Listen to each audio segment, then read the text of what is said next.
Okay, I'm just going to do another video, mostly thought kind of stuff at this point. At this point in time, what is the date? It is 5 in the morning, because I can't sleep, on May 23rd, which means it's been 19 days since my surgery. I'll give a brief update on what's happened since the surgery, but this is mostly going to be kind of a what I've learned since the surgery, what I wish people had told me before I went for the surgery, things like that. But first off, here's where I'm at right now as far as healing. Both of my armpits have not yet closed, which is theoretically they should have closed by now, but this is a very common occurrence. So even though we wish they would have closed by now, it's not a problem that they haven't, it's just going to take more time. The right arm is worse than the left, which is kind of common since I'm right-handed. Of course, that one's been moving around more often, so it's less closed. I took off most of my bandages. Pretty much, I have gauze hanging just to keep any possible drainage from getting to where I don't want it. But for the most part, the incisions down the arms are mostly closed up. However, I noticed today that I have sutures sticking out of my right arm. They're only just barely coming off the surface, so it's not really that bothersome for me. I've looked up if this is a problem. They're supposed to be absorbable sutures, so eventually my body should have been able to absorb and break them down, but obviously they're coming out, and that's not good. But I looked up, how not good is it? And it's a pretty common thing. I shouldn't say everyone's going to have to deal with it, but it's not like, you need to get to the hospital or anything like that. Which is good because my surgeon is still out of town. I did email his email service to say, hey, my sutures are coming out. Do you want me to come down before my scheduled checkup, I guess, which is on June 11th. And I don't know if I'll hear back from him. If I haven't heard back from him on Tuesday, which is the first business day from now, because of course these things happen on Friday nights before long weekends. But so I will on Tuesday. I will probably call the office and talk to his receptionist and ask her if she knows what he'd want me to do. And maybe I'll go down sooner, because basically what I read about with these sutures coming out is commonly, if they're to the point they're breaking the skin, which mine are, they can be uncomfortable, they can be obviously kind of stressful for the patient to think that their sutures are coming out, and so, and they can also just conflict with healing and scarring, and so typically surgeons do remove them. So I don't know what we're going to do about that. I'll keep you guys updated. But as far as healing, that's how we're doing. Just a waiting game for the armpits to heal up, I guess, and then a few small areas. Obviously, where the sutures are popping out isn't fully healed up. So I feel really tight in my arms as well, which is worrisome, but I hear that's really common. So trying not to worry too much about it. I worry because I was reading reviews on Real Self, which is kind of a big plastic surgery review site where people review and talk about their experiences with various different plastic surgery. This whole area is numb, it's so weird. But anyways, so they just talk about their different experiences with the different procedures that they had, and I read one today that's just got me so worried, because even despite all of the problems that this woman had with the brachioplasty, she had every possible problem you could possibly imagine happen with it, and she still's best thing I've ever done. So that makes me happy, but still, it's in her her stuff was it was healed up. It was 8 months after the surgery, and her skin would split and stuff like that, so that's got me a little bit worried.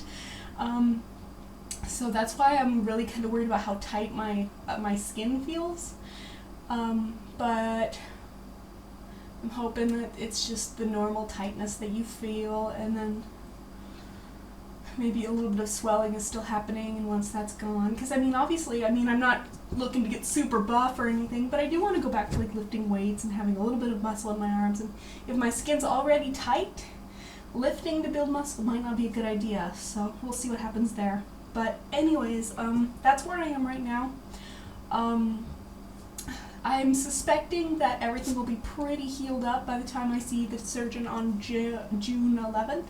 Maybe a little bit still happening on the armpits, we'll see. I'm really hoping it's all closed up at least, and no other big problems. I start my organic chemistry course on Tuesday, which is, it's now technically Saturday, so, but we'll count Saturday as a day, so Saturday's 4 days from now. And I really wanted to be more healed up, and so that actually brings me to what I kind of wanted to talk about, which is things that I wish I'd known before the surgery, and things that I felt I wasn't misled, but still I went in with kind of a misunderstanding. So maybe if other people are considering this and they're watching this, it might help them out. But one of the major things that I was told is that the recovery is fairly fast, and a lot of people are back to work within a few days or a week. And I mean, everyone's healing process is different, I understand, but I couldn't really shower every day for at least 2 weeks, and I don't know about other people, but I don't consider myself ready to go back to work if I can't shower. You know what I mean? And so like I said, I'm starting school again in 4 days, which will be 3 weeks from the surgery, and I still don't feel ready. I mean, when I drive my car, I hold the steering wheel just at the bottom, and I just turn slowly, just half an inch at a time, because I can't really do the 10 and 2. I can't really pull the steering wheel.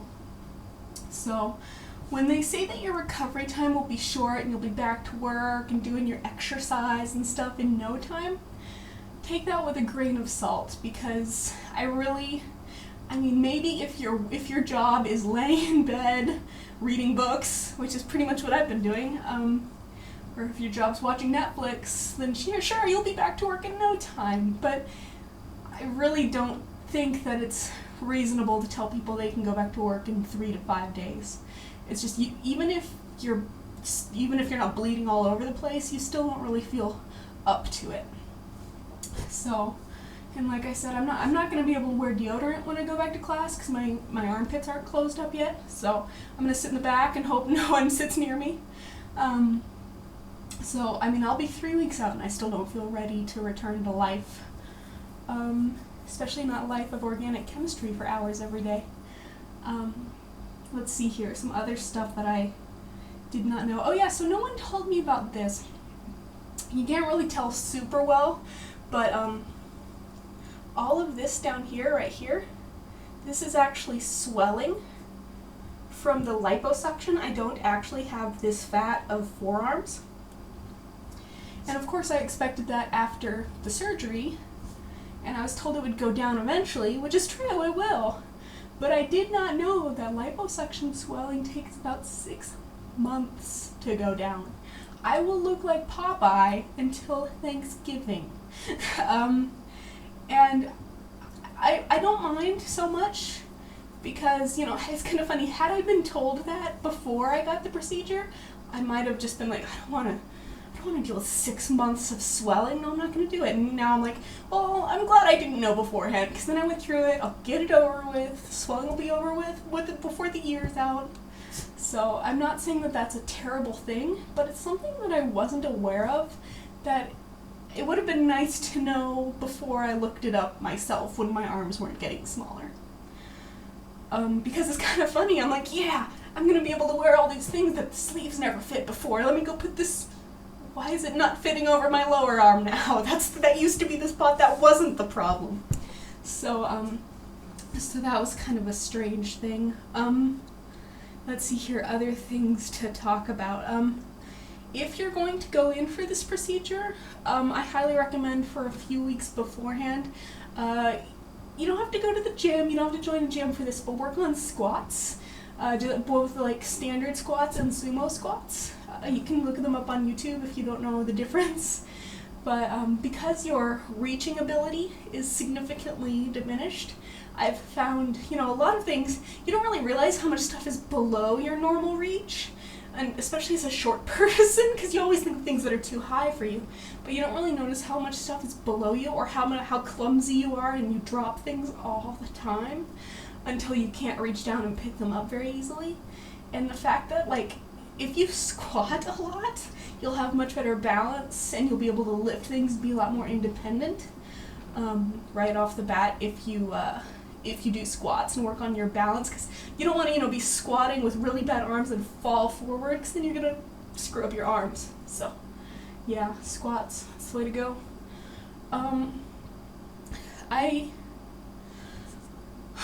Okay, we'll talk about like the biggest issue that I've had through all of this. So I lost 120 pounds, and I did that just for the most part, through calorie counting. I even when I did exercise, it wasn't like intense, burning hundreds of calories at a time exercise. And so I consider most of my weight loss coming from intake rather than exercise, but I did a little bit of both. And so at the time leading up to the surgery, I was eating the amount of calories needed to lose about a pound a month, because I was still a little bit high and I wanted to maintain my weight, kind of a thing. So, but still I was eating what it basically amounted to about 1,400 calories for me. And then I would run. I'm really slow and clumsy, so when I say run, don't think it's anything impressive. We're talking like 15-minute mile here, maybe 20 on bad days. We're not talking anything intense. But I was running 3 times a week and getting my 10,000 steps a day with my Fitbit. But nothing really intense as far as exercise. But I was active. So I was eating 1,400 calories a day and being active, eating back the calories, that kind of a thing. And so then the surgery came. And for those who don't know this already, I'm a nutrition major. I'm not going to grab them because I can't easily reach because of my arms, but just right over there, I've got tons of books about nutrition needs after medical procedures and stuff like that, calculating how much protein you need, how many calories you need to promote, the best healing possible. And so I did that as like a fun activity, because this is actually something that's really interesting to me. So I calculated my energy needs and my protein needs, and I went on Pinterest and I got all these recipes and I made some of them and stuff, and got all my meals ready before I went to the surgery, and that lasted for a little while. But eventually I found that when you already feel like crap because your arms are swollen and painful, you really don't want to, you just kind of want to eat whatever feels good at the time, because it's like, oh, I want to make this stew, oh shoot, it's 6 inches above my reach and no one's home. I guess I'll just have the hot dog that's down there where I can reach it. Stuff like that. So basically what I reverted to doing was eating whenever I wanted, basically. But I always tried to make sure that every time I ate, I had complete protein. So usually meat, but sometimes I'd just have like beans and rice or something. A significant amount of protein and a significant amount of fiber in everything I ate, and that went pretty well for quite a while. But protein is expensive. Obviously, I can't go to the store very easily. Because like I told you, that driving thing's a little bit weird for me. And oh my god, being at the store and having to wait for someone to walk by and say, "Excuse me, could you grab that off that shelf for me?" It's really obnoxious. So I basically just kind of started eating whatever I could reach, which it was a lot of junk. I've been eating a ridiculous amount of junk. And it makes me, so we're gonna get into a little bit of like eating like mentality kind of a thing that probably doesn't really have to do with the brachioplasty procedure. So if you're here just for brachioplasty information, this probably doesn't matter to you. But just as like someone who's lost weight, it might be kind of interesting to you, because it's been a really big mental struggle for me, because I'll eat all this food, and I'll eat when I'm eating it, even whether it's stuff I should be eating, like lean protein and fiber, or if it's junk food, which it's kind of a 50-50 split between what I'm eating at the time.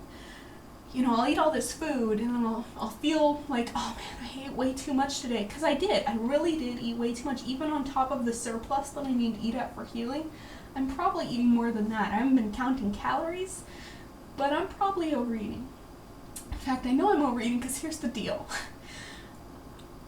My dry weight, in other words, compensating for the water weight and everything, I've gained 8 pounds and gone from about a 22% body fat to a 27% body fat.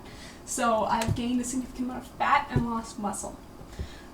So basically, I'll sit there and I'll be like, man, I ate way too much today. What would I normally do if I ate too much today? Well, tomorrow I'm going to eat at a deficit and I'll go exercise. Well, those are the two things I can't do right now. I can't really exercise because I might damage my arms, and I can't eat at a deficit because it will slow down my healing. So all I can really do is try and eat healthier, which I do. I try and make smarter choices. Sometimes it happens, sometimes it doesn't. But at the end of the day, it's like I have to be relatively inactive and eat more food than my body needs to lose the weight that I've been gaining. So it's actually a really big mental struggle for me right now to just try and promote healing, because my life for 2 years has been promoting weight loss, which happens through the two activities that I cannot do. And so I've been feeling really quite depressed, honestly, because I'm doing all this stuff. I'm sacrificing my weight maintenance to try to promote healing, and then I go and look at my arms and we got sutures popping out and my armpits aren't closing up, so it feels fruitless. I know it's not, but it feels like I'm not really, like I'm basically wrecking all of my progress. Yeah, right, like 8 pounds is wrecking progress. I know it's not, but it feels like I'm wrecking all this progress that I made, and I'm not really seeing what I consider the result I should be seeing. I should be seeing really rapid, healthy healing, and I'm not. So it's actually a really, really frustrating and rather depressing thing. And I just keep telling myself, once everything's healed up, everything will be great. Even that woman who had all of the worst complications from this surgery imaginable, even she thinks it's worth it. So just keep going. And I will. It's not like I could go and do it now, could I? Not that I would if I could. But actually sometimes, that's kind of the thing, is in the moment, there have been a few times that I've regretted getting the procedure. Just because, particularly now that, the organic chemistry professor sent out the syllabus yesterday, and and he's like, all right, here's the syllabus. Start preparing. Read 3 chapters of this book, and do all of the practice problems before class starts, because we won't have time to get to them, and you'll be tested on it in the first week. So, and as you just saw, it's a little bit hard for me to lift that book. So I feel really stressed out, even more than the average student who's about to take organic chemistry. I feel stressed out that I'm not really on top of things. I'm not at the top of my game to do well in this course, which is the one I really need to do very well in. This is a very difficult course. So as this stress has been mounting, I've kind of thought, maybe I shouldn't have done the surgery. I'm having these technically minor complications, but complications themselves are still quite stressful. They're extending my healing time. Maybe I shouldn't have done it. But then I remind myself about that woman who had all those terrible complications and is still happy about it. This procedure has an overwhelmingly positive worth it rating on that Real Self site that I mentioned. I'm sure that in a few weeks to a few months I'm going to be like, it's the best thing ever. Would do it again in a heartbeat, because that's how everyone seems to be after a few months. But right now, in the moment, I do sometimes regret it. And I'm not saying that to discourage anyone from having the procedure if that's something you're looking into, but just understand that it might not feel super great at first, and then hopefully you'll be able to watch a video that I'll make in a few weeks that totally worth it. So that's kind of where I mentally am with this. I updated you on how my actual healing is going. Let's see here, and I talked about how no one told me liposuction swelling goes down so slowly. So a few just funny stories that have happened. So I just get really sick of being cooped up here, so sometimes I go into town, or go for a drive and go to businesses just to get out of the house. And so I've ended up, talking to people, and so, for example, right as I was about to get the surgery, I pretty much, not in an accident way, but I pretty much wrecked my car by damaging the engine so badly that it would have cost more to replace the engine than to replace the car. And so I got a new car. And I was mentioning this to someone when I was looking at a radio to replace the radio in the dash. And so, I said, yeah, I wrecked the engine. And he was like, oh, so are you okay after the accident? And I was like, oh, no, I wasn't in an accident. And he was like, oh, I saw your arms and I thought you'd been in an accident. Because, obviously I'm not wearing bandages anymore. And I don't think I had the gauze hanging down like I do now, but it was definitely rolled up and visible in the armpit area. And then I have little butterfly bandages that you can see. So I wasn't surprised that he mentioned it or anything, but he seemed really I don't know if I should mention that she has these. And I'm like, oh, no, I wasn't in a physical accident. That was a surgery. That was something else. And he seemed really caught off guard. So I thought that was kind of funny. And then there was someone else who I was getting fingerprinted for some volunteer work I'm going to do next week. Because, yes, that's definitely what I'm obviously up for, is volunteer work. But, so I was getting fingerprinted to do a background check. And the woman was asking, I'd mentioned that I had surgery on my arms and stuff. And she asked, so you could still, bend your arms and stuff. And I'm like, yeah, it was just a very superficial surgery. And to me, as someone who's been in, physiology and stuff, and when I talk about a medical procedure, if I say it's superficial, to me that automatically means it's not very deep. I only had surgery on the skin. I didn't, have tendons cut or any issue on the joint or anything like that. No huge muscle, groups involved. And so I said, oh no, it was a very superficial procedure.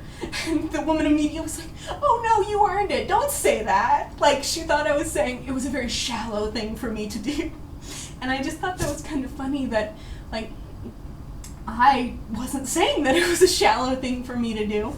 I was just describing the procedure because she asked, she essentially asked how damaged my body was, and I said, oh, it was very superficial, no problem at all. And she immediately felt like she had to tell me that it was okay to have a shallow procedure.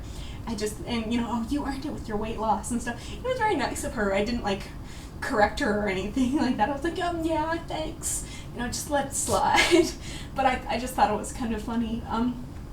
Before I did this, I never really thought much about people who had plastic surgery, and I thought, in a little while, I'm going to be someone who's had plastic surgery. Because when I thought of people who had plastic surgery, I thought of, middle-aged women who want bigger boobs. And and vain teenage girls. And I'm like, don't get me wrong, I'm vain. I'm a little bit vain, but I realized that, and also, so I've sat in my plastic surgeon's waiting room and stuff, and I don't snoop at what other people are doing, but I, observe the other people who come through the office. A lot of men. I don't know what procedures they were having, granted, but, a lot of men who are clearly there for themselves and not a female that they were there for or anything like that. So it's kind of changed the way I view people who have plastic surgery. And so it's kind of funny when people, when I tell them essentially that, oh, I had a cosmetic procedure, or, I had plastic surgery on my arms, is how I usually say it. And people, it's kind of interesting just to watch the reactions, because some people are like, plastic surgery? And I always kind of think, yeah, I know, you think I want to fix the fact that my teeth are kind of sideways in my mouth. See, I didn't notice that until I made these videos, and then I was watching myself and I'm like, look at that, they go upward there. Oh gosh, I have such a crooked smile. Oh god, I need more plastic surgery. But But no, so I used to think of the plastic surgery as just an incredibly vain procedure. But as I've been reading these websites and stuff, a lot of people are having reconstruction after accidents, or breast reconstruction after like a mastectomy from breast cancer, and stuff like that. So I've definitely changed my views on people who have plastic surgery. And so I kind of think it's kind of interesting to talk to people about, I don't go, hey, stranger, I had plastic surgery. But if people ask, oh, what happened to your arms? Which I get, because sometimes they're wrapped in bandages when I go out, if they're like if I'm feeling particularly vulnerable. But, so it's usually pretty obvious that I had something happen to my arms. And if people ask, I tell them, and it's always just interesting because no one ever really expects you to tell them that you had plastic surgery, because it's kind of this thing people don't talk about. So it's kind of interesting to talk about. And this is a very long video, so I'm going to stop it now, and I'll probably do another video maybe on Tuesday to say how my first day back at school went. I'm not sure, but sometime soon. So we'll talk about what I hear back about, like the sutures popping out or something like that. So thanks for watching.